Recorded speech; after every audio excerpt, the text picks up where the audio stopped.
नमस्कार। चलिए आज एक बहुत ही दिलचस्प कहानी के जरिए लीडरशिप के सफर को समझते हैं। ये कहानी जितनी सिंपल है ना, उतनी ही गहरी भी। तो एक बहुत जरूरी सवाल उठता है, एक शासक मतलब एक रूलर और एक लीडर में आखिर फर्क क्या होता है? क्या सिर्फ कोई टाइटल मिल जाने से कोई लीडर बन जाता है या फिर कुछ और भी चाहिए होता है? आइए इस सवाल की तह तक चलते हैं। तो हमारी कहानी की शुरुआत होती है एक ऐसी जगह से जो देखने में तो मतलब एकदम शांत और खूबसूरत लगती है, पर असल में यहाँ सब कुछ ठहरा हुआ है, जैसे मानो वक्त ही रुक गया हो। और देखिए, यहाँ हर कोई अपना अपना काम कर रहा है। हाथी है जो फसलों में पानी दे रहा है, खरगोश खाना जमा कर रहा है, बंदर केले तोड़ रहा है। मतलब सब बिजी हैं, सिवाय एक के, शेर, जिसे राजा होना चाहिए, वो मजे से सो रहा है। ये एक परफेक्ट मिसाल है उस लीडर की जो बस नाम का होता है, काम का नहीं। तो यहीं से कहानी का पहला टकराव शुरू होता है।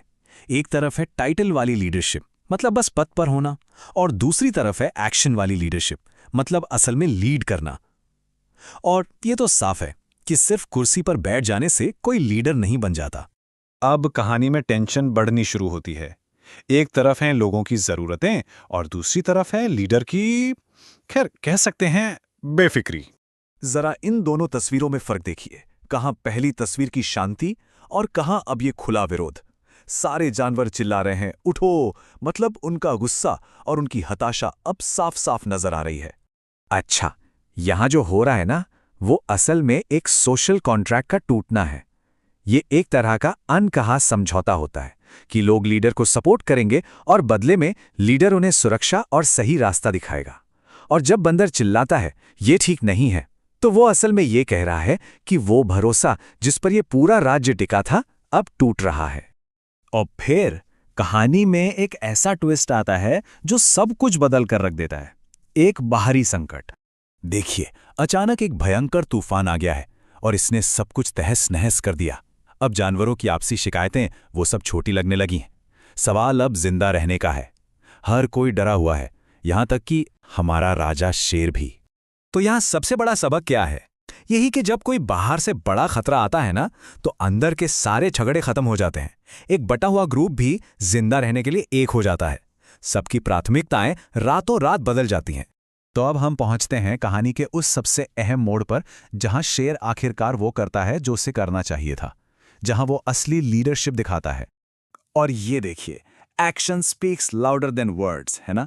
शेर आखिरकार उठता है, वो छोटे से खरगोश को अपनी पीठ पर बिठाता है और हाथी और बंदर को खतरनाक बाढ़ से बाहर निकाल कर ले जा रहा है।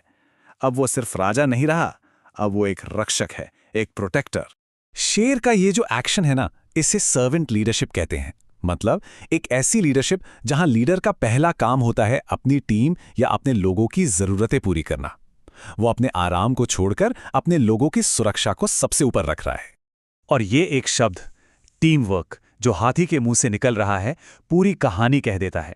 सोचिए, जो ग्रुप थोड़ी देर पहले गुस्से में बटा हुआ था, अब एक साथ मिलकर काम कर रहा है। बस यही तो होती है एक असली लीडर की ताकत, सबको एक साथ ले आना। चलिए अब कहानी के आखिर में चलते हैं, ये देखने के लिए कि इस तूफान के बाद क्या हुआ। क्या ये समुदाय सिर्फ बचा या फिर इस मुश्किल से और मजबूत होकर निकला? और ये देखिए, आखिर में जश्न का माहौल है। हमारे महान राजा, ये बैनर साफ बताता है कि शेर ने अब ये टाइटल सिर्फ पाया नहीं है, उसने इसे कमाया है। ये इज्जत अब असली है। तो अगर शेर के पूरे सफर को देखें तो इसे 3 आसान स्टेप्स में बांटा जा सकता है। पहला, उसे एक टाइटल मिला, वो नाम का राजा था। दूसरा, एक परीक्षा हुई, वो तूफान। और तीसरा, उस परीक्षा को पास करके वो जीत गया और बन गया काम का राजा। ये नाम से काम तक का सफर है। और हम आपको इसी एक सवाल के साथ छोड़कर जाते हैं। ये कहानी सिर्फ जानवरों की नहीं है ना? जब जिंदगी में कोई तूफान आता है, कोई मुश्किल आती है, तो असली लीडर कौन होता है? वो जिसके पास कोई बड़ा टाइटल है